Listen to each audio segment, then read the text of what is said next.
I'll tell you what's cheap. The fact that I managed to furnish my bedroom with less than £200. The fact that my bed cost £8, which is originally from IKEA.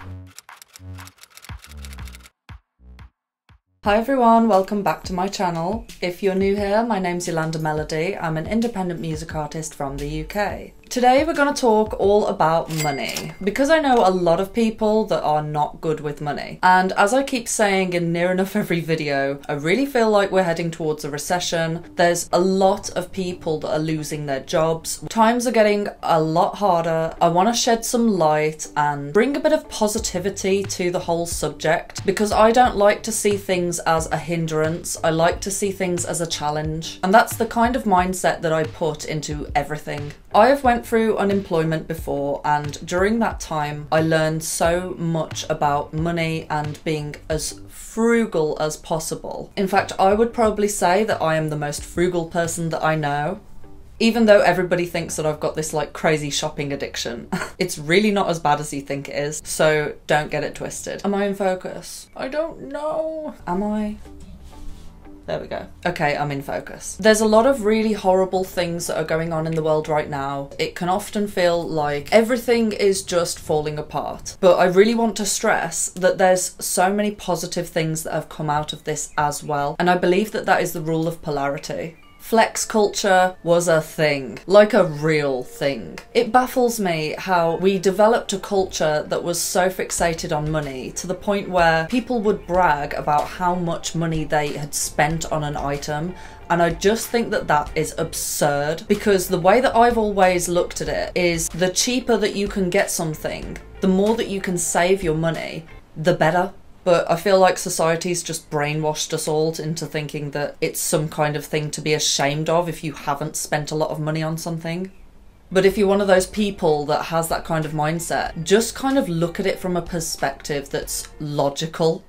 I'm getting ahead of myself here because that's a whole nother video to talk about. Today I'm going to give you some proper practical tips that will help you save so much money, and it will probably change your life. Because I can often fall into the category of a proper consumer sometimes. I can really get so materialistic because I'm a creative person and I like pretty things. But because I've always been chasing the entertainment industry, there's not a lot of money in it unless you're famous, so I've had to learn the hard way to really scrimp on my spending. Tip number 1, do not throw things out. Don't throw things out free willy-nilly. My dad is the worst person for this because my dad will not throw anything away. Literally, if you go to throw something away, he'll say, stop, I could use that. And I'm just like, but it's a broken straw. And he's like, no, I could make something. And I'm just like, ugh. But this kind of mentality is actually really good. I mean, I'm not saying to become a hoarder. That's a different story. What I'm trying to say is be creative with the resources that you already have. Majority of the things that you own, you have spent money on. And you should try and get as much use out of everything that you have before you think of throwing it away. There's many occasions where you'll throw something away and then a week later, suddenly you'll need that item. This contradicts minimalism, and I do believe that you can go too far one way and too far the other. For example, I went on eBay and I typed in Laura Mercier powder, and I saw the Laura Mercier powder for £15, and I thought, wow, that's a bargain. I received it, and I'm telling you, it is fake. But I haven't thrown it away because I can give it to a friend for Christmas. I'm joking. I wouldn't do that. No, but I could do something with that powder. There's something I could do with it. Say, for example, if I was doing a photo shoot and I wanted to look really dry, I could just put the powder all over my body. I could use the powder as dry shampoo, although I probably wouldn't recommend that because you don't know what those ingredients are, because they're definitely not what they say on the packaging, so bad example there. But you get what I mean. Oh god, hello. Oh, thank you. I thought I had one. Tea.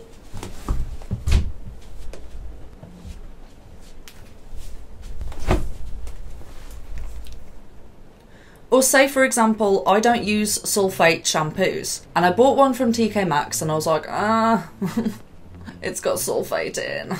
I can't use it. But I can use it because I can wash my makeup brushes with that shampoo. You see what I mean? Same goes for clothes. I have a lot of clothes, as you know. I do give a lot of my clothes away to the charity shop, and I did that a lot when I was working at my old job. But now that times are hard and I'm doing this whole YouTube life, I'm having to be that resourceful person again. So what I do is I pick the clothes that I don't like, that I think I probably won't wear again. I put them in a vacuum pack, then I place it underneath my bed, and then a few months later I'll open it up and I'll think, oh wow, I was gonna buy something just like that. I completely forgot that I had that.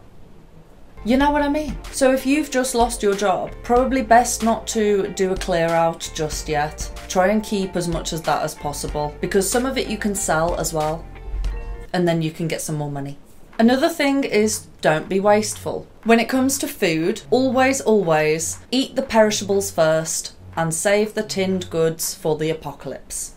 I mean, this is pretty much self-explanatory. Everybody should know this, but just in case, yeah, for all the girls out there that use shampoo and conditioner, I think that's everyone, you don't have to use that much product, trust me. Upon doing research, I've realised that the whole thing about using lots and lots of shampoo and having lots and lots of lather, it's just wasteful. The only part of your hair that you need to shampoo is the actual roots. And when I say roots, I mean the roots and the scalp. You don't need the rest of your hair to be shampooed. You just don't need to. Look at my hair. I mean, it looks pretty frizzy. Yeah. I'm even like this when I use makeup products. For example, I use Fix Plus spray. I will only use the Fix Plus if I know that I'm going to be wearing my makeup for a really long time, because that is expensive. It's so expensive.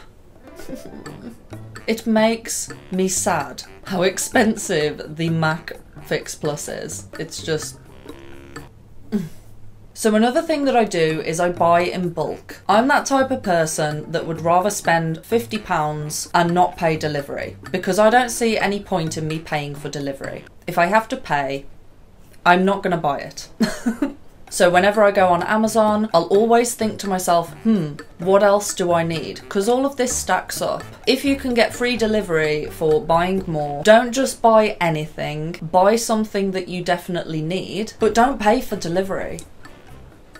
No. When I'm talking about bulk, I'm talking about hemp seeds. For example, I eat a lot of hemp seeds, so I'll get the biggest bag of hemp seeds because I know that I am always going to eat them. When it comes to shampoo and conditioner, again, I will get the biggest bottles that I can because it's more bang for your buck, and in the long term it costs you less money. Obviously don't buy in bulk if you're buying something for the first time. That would just be ridiculous.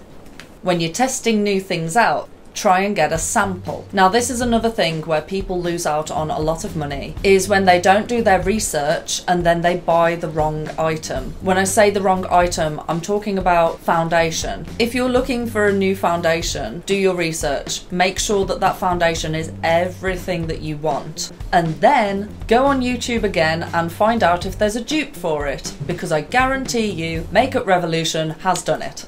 I honestly don't know how they haven't got sued yet, because they have literally duped everything, but I'm not complaining, okay? And the same goes for absolutely every product that you can think of. Every piece of clothing that you could think of. If they don't have a return policy, you ought to make sure that that is exactly what you want. I would like to say that I am the queen of research. I am absolutely obsessed. I literally research everything. Everything, because I have went through so many years of my life making mistakes and buying things that are absolute crap, and I'm just not going to do it anymore. And I can tell you that every single item that I own now, I have researched and I have a use for it. By the way, it's actually storming at the moment, so if you can hear that, sorry. Moving on, another thing that I want to say is about discounts. So, I try to get discount as much as I can morally do so. I'm not one of those people that complains and then tries to get a discount. That's trash. From working in the hospitality industry, it's not cute. We can see right through you, and it's ew. But what I'm talking about is when you're buying stuff online. Take your time when you put things in the basket to just go on Google and just see if there is a discount somewhere, because I guarantee you there will be. For example, a lot of YouTubers have discounts for products, clothing, you name it. So if you're looking to buy something, type it in on YouTube and see if there's a discount code. I do this all the time when it comes to Misguided and Pretty Little Thing. With Fashion Nova, they've just got an 80% sale on all the time, apparently. Whether you get your clothes through or not, I don't know. They just send it to you if they feel like it, I suppose. There's also a site that Shane Dawson always talks about, which is honey.com or something. The website basically scours the web for discounts for everything, but I don't know whether it's like an American thing or something, but I just couldn't sign up to it, so... But the concept is great, yeah. Another point that is really important is avoid finance like the plague. I know that there's some things in life where you have to get a finance. If you have a mortgage, that's finance. I'm trying to think of another reason why you would want to go on finance. No, that's it. So the only thing that I agree with is going on finance for a mortgage, which is a mortgage, but I have never ever had a car on finance, electrical equipment on finance. I've never had a credit card and I never will. And this whole buy now pay later scheme that these clothing websites are promoting, don't you even dare. Why would you do that to yourself? The thing with credit and finance is that you will always lose. You think, oh well, it makes things better because I can just have this item now and I want it now. And companies prey on that. This isn't rocket science, I know, but I really have to stress the point because nearly everyone that I know has had something on finance that I've looked at and I've thought, is it really worth it? Some people really want that flash car and they want it now. And then you've got to think, well, what's the purpose of that? Is it just to show off at work and to be like, hey, look how successful I am pretending to be? Because the thing is, there's so many people who will get a car on finance, but the payments for that car make it so that they've literally got like such a small amount of money to live off for the rest of the month. But at least everybody else thinks that they're rich. But they're suffering and they're like essentially not able to buy bare essentials. It just bothers me. This is another reason why I can't stand flex culture, because it's encouraging people to get into debt. And when you get into debt, it has more effects than you think. Me personally, I've never been in debt, but I could imagine the feeling of being in debt and owing money that is also stacking up interest. It would just really it would really bother me. I would struggle to sleep at night. And I'm not meaning to trigger anyone that is in debt. Obviously, you've just got to work with where you are now and try and do better and get out of it as quickly as possible. I understand that there's some scenarios where you need something. Say, for example, you can't afford to buy a car outright. Then okay, but if you can avoid it, avoid it. Just to put it into perspective, guys, my car cost £350 and everyone's probably imagining that I drive like a box with wheels. The retail value of my car is a lot more than that, but I waited and waited and waited. My dad found me a car that was absolutely perfect for me, and we just found it just at the right time. And here's another thing about your mindset when it comes to money. I've been brought up in a way where I have seen things of such high value sold for such low prices. And when I say low prices, I'm not talking about sale 50%. That's not cheap. I'll tell you what's cheap. The fact that I managed to furnish my bedroom with less than £200. The fact that my bed cost £8, which is originally from IKEA. This sofa behind me is actually a lazy boy. I've covered it up with lots of blankets because it's not white and it doesn't go with the aesthetic, but underneath it is actually cream leather. Now, if anyone wants to Google how much a lazy boy sofa costs that is a recliner on both sides, you can go and do that, but I bought this for £5. And I bet you're wondering how. Well, I go to auctions, I go to charity shops, I look in the places where people are too proud to shop.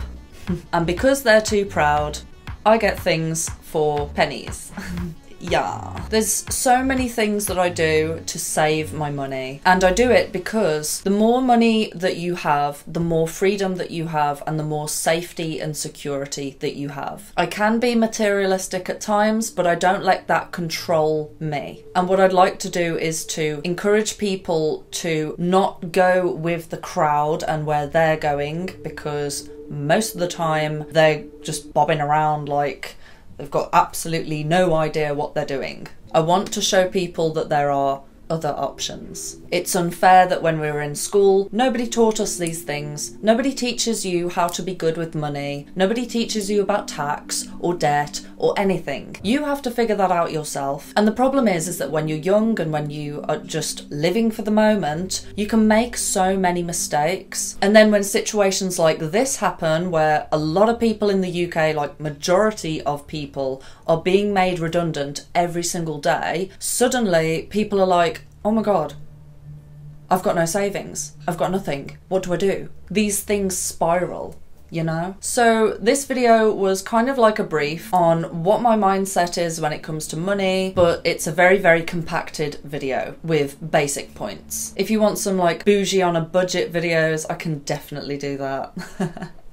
And also, do not forget to drop a like, subscribe, and hit the notification bell. And also, leave a comment. Toodles. Jokes. Love you, bye. Mwah.